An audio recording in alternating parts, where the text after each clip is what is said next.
Baru-baru ini viral di media sosial video yang memperlihatkan rangka skutik Honda Beat dan Vario berkarat hingga patah. Dikutip dari kompas.com, hal tersebut diketahui dari video yang diunggah oleh akun Instagram @infodepok_id.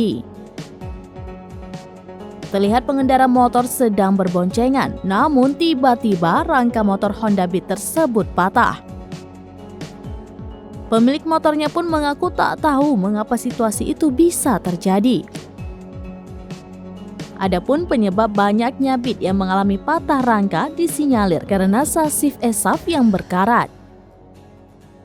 Menanggapi kejadian ini, Direktur Pemasaran PT Astra Honda Motor atau AHM, Octavianus Dwi Putro mengatakan kejadian rangka patah dan berkarat bisa disebabkan banyak hal.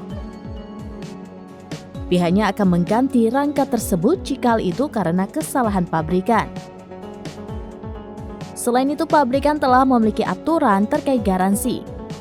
Konsumen bisa mengklaim persoalannya ke bengkel resmi AHAS untuk mendapatkan penanganan lebih lanjut.